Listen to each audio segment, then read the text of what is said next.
வணக்கம். பிரதமர் நரேந்திர மோடி மதுராந்தகத்துக்கு வந்து ஒரு ஜிகனா ஒற்ற ஸ்பீச் கொடுத்திருக்கிறார். அதுல என்ன சொல்றாருன்னா, தமிழ்நாட்டை வந்து வளர்ச்சியடைந்த மாநிலமாக மாற்றி காட்டுவாங்களாம் இவங்க ஆட்சிக்கு வந்தா. அதாவது அது எப்படி இருக்குன்னா, ரஜினிகாந்தை வந்து தமிழ் சினிமால நான் பெரிய ஸ்டார் ஆக்கி காட்டுவேன் அப்படின்னு ஒருத்தர் ஸ்டேட்மெண்ட் சொன்னா எவ்வளவு முட்டாள்தனமா இருக்குமோ அப்படி இருக்கு பிரதமர் பேசுறது.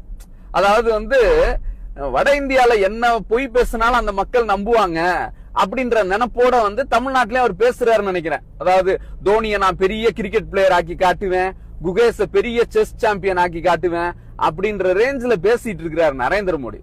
அவருக்கு என்ன சொல்றோம் அப்படின்னா, தமிழ்நாடு வளர்ச்சி அடைந்த மாநிலம் அப்படிங்கறத பொருளாதாரத்துல நோபல் பரிசு வாங்கின அமர்த்தியா சென்ல இருந்து பிரதமர் நரேந்திர மோடிக்கு பொருளாதார ஆலோசகரா இருந்த அரவிந்த் சுப்பிரமணியம் வரைக்கும் எல்லாரும் சொல்லிட்டாங்க.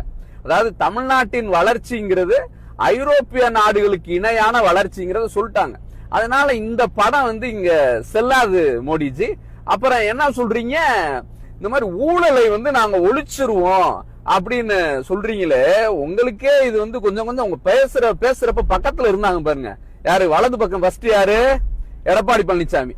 எடப்பாடி பழனிசாமி பையன் மித்துன் இருக்காருல, அந்த மித்துனோட சகல யாரு? சந்திரகாந்த் ராமலிங்கம்னு அந்த பையன். இவங்க எல்லாம் சேர்ந்து என்ன பண்ணிருக்காங்கன்னா, கண்டெய்னர்ல ட்ரக்கா எடுத்து இந்த மோடி 500 ரூபாய் 1000 ரூபாய் செல்லாதுன்னு சொல்லி அறிவிச்சாரு பாருங்க. அந்த டயத்துல பல்கா பணத்தை கொண்டு போய் பெங்களூர்ல மாத்த போயிருக்காங்க இந்த தம்பிங்க. அங்க பார்த்தா பெங்களூர் போலீஸ் பிடிச்சு சிபிஐ கேஸ் ஆகி ஈடி வரைக்கும் எடப்பாடி ஊழல் செஞ்சவர், அவர் பையன் வந்து இந்த மாதிரி செஞ்சிருக்கிறாரு, ஏற்கனவே ரோடு டெண்டர்ல கான்ட்ராக்ட்ல வந்து ஊழல் பண்ணிருக்காங்கன்னு இத்தனை வழக்கு இருக்கு. அப்ப ஊழல் செஞ்ச எடப்பாடி இடி வழக்கு இருக்கிற அந்த குடும்பத்துல இருக்கிறவங்க எல்லாம் இருக்காங்க.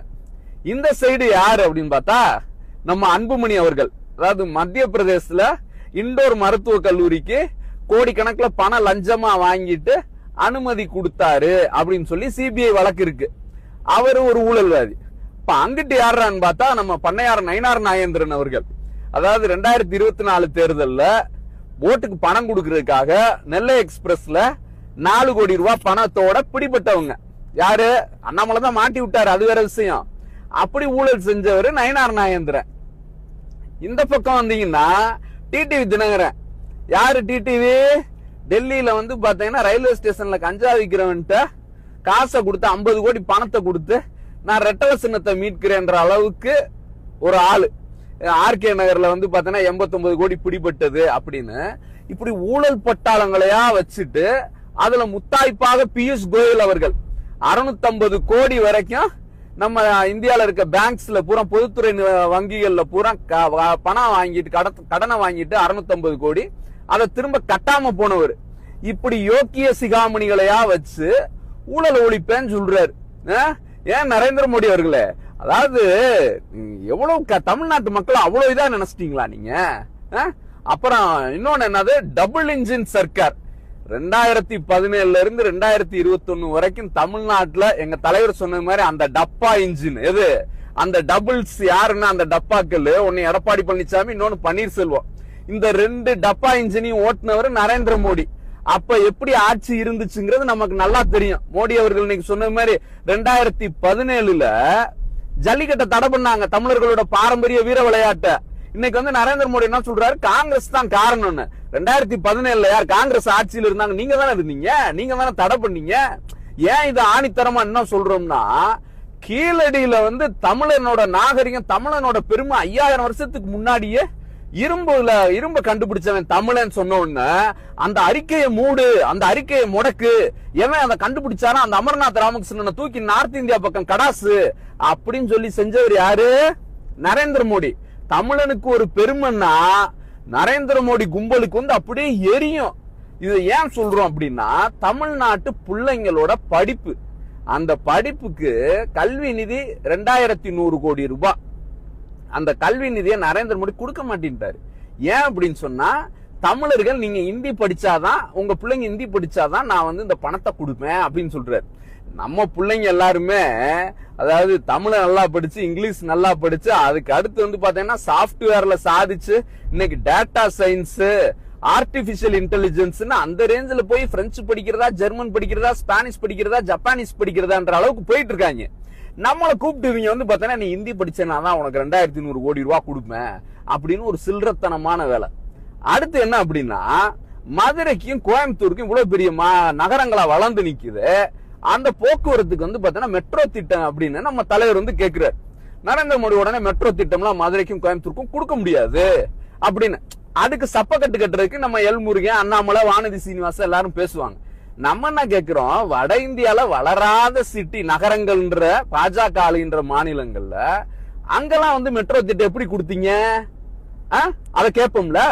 அப்புறம் ஒசூர் வந்து இந்த அளவுக்கு வளர்ந்து நிக்குது, அவ்வளவு இண்டஸ்ட்ரீஸ் இருக்கு திராவிட மாடல் ஆட்சியில அப்படின்னு அங்க ஒரு ஏர்போர்ட் கேட்டா உடனே அங்க ஏர்போர்ட் கொடுக்க முடியாது அப்படிங்கிறாங்க.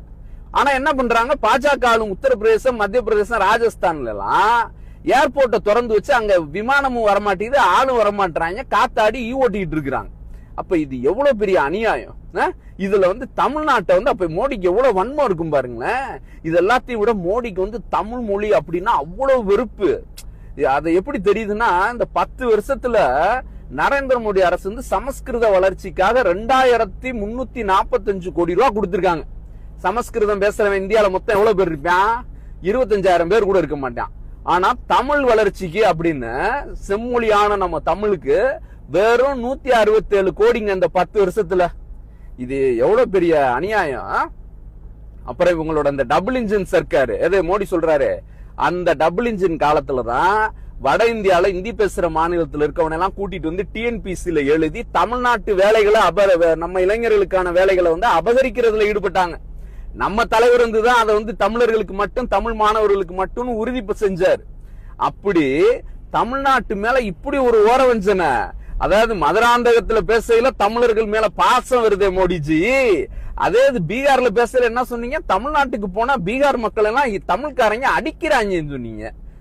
ஒடிசாக்கு போனா என்ன சொல்றீங்க, பூரி ஜெகநாதர் கோயில் சாவிய தமிழர்கள் ஆட்டை போட்டாங்க, திருடிட்டாங்க அப்படின்னு சொல்றீங்க. அப்ப அங்கெல்லாம் போய் அப்படி எப்படி தமிழர்களை பத்தி கேவலமா பேசிட்டு தமிழ்நாட்டுக்கு வந்து நான் வந்து ஊழலை ஒழிப்பேன், வளர்ச்சி ஆக்குவேன் இப்படின்ற ஜிக்னாவெல்லாம் செல்லாது மோடிஜி. அதாவது பிஜேபிக்கு தமிழ்நாட்டுல நம்பகத்தன்மை இல்ல அப்படிங்கிறது மறுபடியும் உங்களுடைய இன்னைக்கு ஸ்பீச் வந்து வெளிப்படுத்தி இருக்கு. நன்றி. தமிழக மக்கள் வந்து ரொம்ப தெளிவாதான் இருப்பாங்களே தவிர்த்து இது அயோத்தி மாதிரி ஆக்கலாமே, இதுல என்ன தவறுன்னு கேக்குறாருன்னா அப்ப அவர் எந்த அளவு இவருக்கு அறிவு இருக்கு நயினார் நாகேந்திரன் அவர்களுக்குன்னு இதுலயே மக்கள் தெளிவா புரிஞ்சிருப்பாங்க. அப்ப நீங்க என்ன சொல்ல வரீங்க, நேரடியா நாங்க அப்படிதான் பண்ணுவோம், நாங்க பிஜேபியை உள்ள நுழைக்கிறதுக்கு RSS மூலமா எல்லா காரியங்களையும் நாங்க இதெல்லாம் வந்து ஒரு சின்ன சின்ன விஷயங்கள் அப்படியே குட்டி குட்டியா அரிச்சு அப்படியே பெரிய பூதாகரமா ஆக்கி அதுல ஒரு சந்தோஷப்படுறதுதான் பிஜேபியோட நோக்கம். என்னன்னா தமிழக மக்களுடைய நிம்மதியை கெடுக்கும்.